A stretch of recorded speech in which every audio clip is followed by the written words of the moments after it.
طبعا بسم الله الرحمن الرحيم. انا بدات هنا في مصر كلاعب، لعبت في نادي صغير اسمه عمال طنطا في طنطا، من طنطا يعني. وبعدين اتنقلت منه لنادي طنطا مع كابتن ميمي رشاد، ثم نادي غزل المحله، ثم نادي الاولمبي. وبعدين كل ده في مرحله الناشئين؟ كل دوت ناشئين لغايه سن 21 سنه. وبعدين سافرت لايطاليا وربنا يستر وقدرت العب هناك لمده 9 سنين. لعبت في انديه مش كبيره ولكن الحمد لله رب العالمين قدرت ان انا اتعلم كره القدم ازاي بتتلعب والفكر الاوروبي شكله ايه. وبعديها ربنا سهل برضو عن طريق بعض الاصدقاء، يعني اتنقلت للتدريب بعد ما بطلت كوره، الكلام ده من تقريبا من سنتين وشويه. بدات التدريب في نادي اي سي ميلان في الناشئين مع صديق ليا اسمه روبرتو لوروسو في فريق 10 سنوات، ومنه اتنقلت لنادي اتلانتا 11 سنه.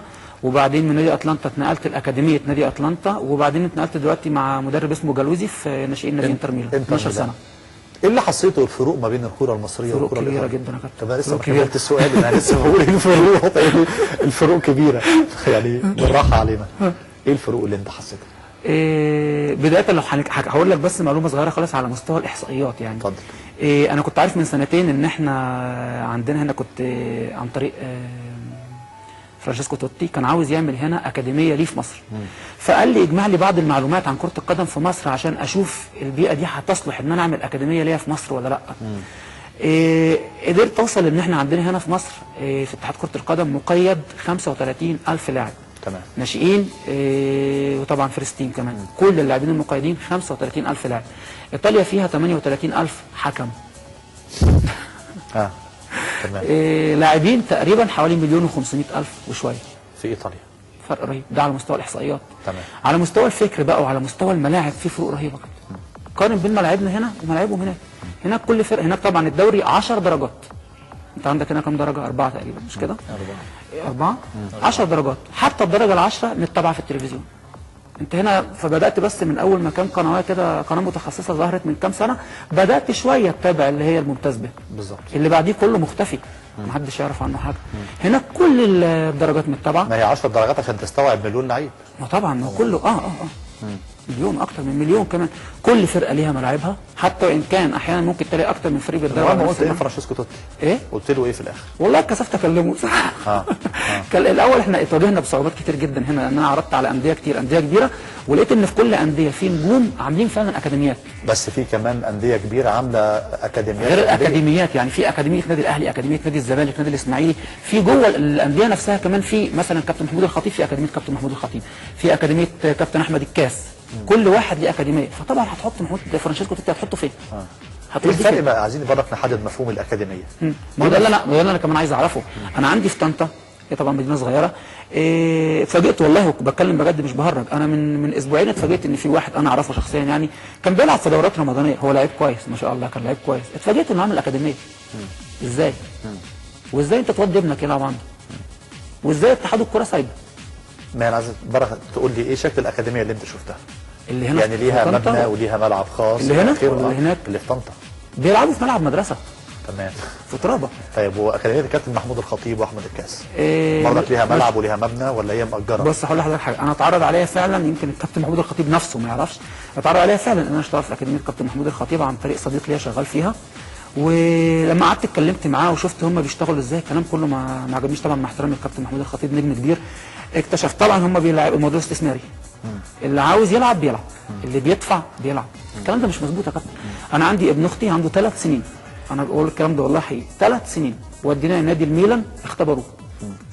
تخيل طفل عنده 3 سنين عندنا نوع لعيب يختبر اللي عنده 4 سنين ونص اختبر. 5 و6. انا وديته الصديق ليا هناك في نادي الميلان، حطه قدامي الولد واداله الكوره. قال لي انا هعرف اذا كان بيعرف يلعب كوره ولا لا، وبدا هو يعمل حركات قدام الكوره والولد بدا يحاول ان هو يقلده. تمام. قال لي ده هيلعب كوره. هنا انت بتودي ابنك، مجرد انك دفعت ابنك بيدخل الاكاديميه وبيلعب. طب انا مدرب هتحاسبني ازاي على اللعيبه دي؟ الاهم الاكاديميات في ايطاليا عامله ازاي؟ عالم تاني خالص يا كابتن. اولا في ملاعب، في نظام، في دكاتره، ملاعب خاصه بكل اكاديميه. طبعا اللعيبه مقيدين يا كابتن في اتحادات. احنا هنا سمعنا عن اكاديميه تقصد ايه اللعيبه المقيده في الاتحاد؟ العيال الصغيرين دول، الولاد الصغيرين دول مقيدين. ليهم اتحاد اسمه LND، ليجا نازيونالي ديليتانتي، اتحاد كره القدم للهواه. كل الاطفال دولت مقيدين فيه.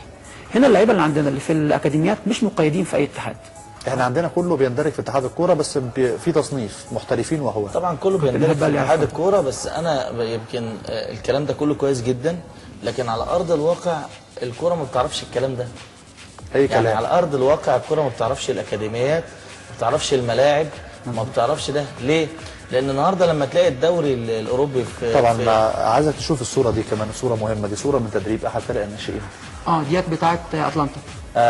شوف جو الملعب عامل ازاي. الملعب كويس. لا انا بقول لك انا مش مع الكلام ده بالشكل اللي احنا شايفينه. الكلام ده كويس جدا، لكن الكلام ده كله احيانا ما بينتجش. واقول لك الدليل. على اعتبار ان احنا احسن من ايطاليا؟ لا طيب. احنا النهارده انا هكلمك كمجتمع ثالث افريقيا. طيب. اللي هم اضعف منك، اللي هم ما عندهمش الامكانيات اللي موجوده عندك في مصر. النهارده دور الثمانيه في بطوله اوروبا كان فيه 12 لعيب افريقي. طيب. النهارده عندك كانو، عندك ديروبا، عندك ايتو. اتحدى ان اللعيبه دي تكون اتدربت على ملاعب زي اللي موجوده في مصر، ملاعبهم اسوء. انا رحت افريقيا ولا فيت افريقيا. فمش دي العناصر فقط. يعني مش الكوره برضو مش ملعب فقط، بالتاكيد ومش ملابس فقط، ومش منظر زي اللي شفناه فقط. اذا احنا اقل طبعا من الناس دي بكتير، وافريقيا اقل مننا بكتير.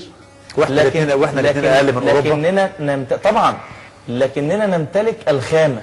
طيب ما هو انت مشكلتك يا كابتن ايهاب انك عندك الخامه وعندك كل حاجه، ودايما بنقول عندنا اللعيبه الحريفه بس ما عندناش النظام.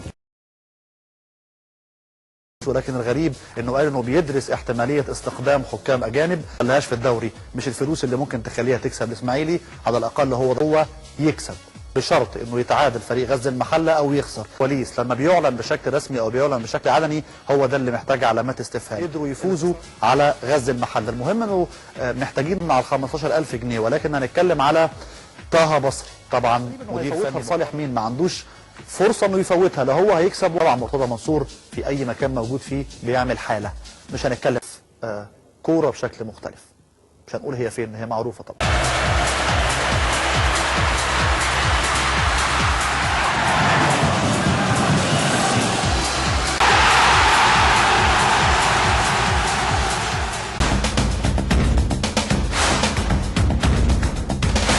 أصبح العالم قرية صغيرة عقب الزيادة الهائلة. نقارن بين ما يشاهده أوروبيا وما يشاهده في الملاعب العربية، نصل إلى ما سبقنا إليه كثير من الدول التي مارست. سلطنة عمان طبعا. بص انا يمكن عشان تشابه مش عامل اعتبار لماتش فيصل. بالتالي انت عندك مشكله. انه كابتن حسن شحاته ما يخش بيتفرج علينا علشان وبمنتخب بطل قاره افريقيا لكن القرار اللي لجنه الاتحاد الكوره عايز كابتن عماد انا ما حبيتش اتكلم عنك. انا عرفتك بالظبط. اللي بعديه كله مختفي، محدش يعرف عنه حاجه.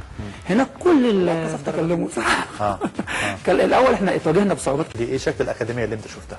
اللي هنا يعني ليها مبنى وليها ملعب خاص اللي هنا، لكن ما عندناش الاحترافيه الكامله. الاحترافيه الكامله بتبقى الفتره اللي فاتت من اللعيبه المصريين غزت اوروبا. لو جبنا شوقي اثبتنا النهارده ان اللاعب المصري انه ممكن يتاقلم في اقوى محترف كبير. ليه على مستوى المنتخبات ما خدناش كاس العالم مثلا فريق احترافيه بينها وبين النجيله يا استاذ ايهاب. انت بتعمل مناقصه علشان كلف اقل من كده بكتير جدا. وحتى لو كلف وبدأنا التكلفه عندك عشان ما حدش يحاسبهم على الفلوس. انا اعتقد ان الفكره مش موجوده بالظبط عشان النجيله توصل بالمنظر ده. هي ما كانتش بالمنظر ده بالظبط، يمكن الخانه كانت اقل. بنظام حق الانتفاع الامارات ما عامل تحت الارض، يعني مسطح نادي الزمالك زي ما هو جدا جدا، وفي الفصل مرتبط بزميلته بواحده زميلته. طيب يعني زي في المكان ده، ولا شايف ان انت ممكن تدي في مكان افضل؟ تمام. بحيث كاس سنه اوريدي كبير فعلا. يعني تخيل اللعيب اللي بادئ وهو عنده 7 سنين ده مش موجود عندك. طب تعال نتكلم على الفرق الكبيره. الفرق الكبيره ايه اللي انت بتلاحظه فيها؟ انا شفت حرس الحدود وهي الفرقه الوحيده اللي بتلعب 4-4. هم بيلعبوا 4-4-2 بس انا شفت هم بيلعبوا 4-4-2، ولكن تمركز اللعيبه في زياده عدديه جايه عليهم، ولقيتهم في حاله التساوي العددي واقفين غلط في كتير جدا فيه بيلعبوا. لو هو مشي كده اتحرك مترين هتحرك انا كمان مترين، بقت المسافه بيني وبينه. كورتنا قعدت فتره كبيره جدا كره دفاعيه وكان الفضل للمنافس. الفضل ده يرجع اكتر لمانويل جوزيه اللي ادى للاعب المصري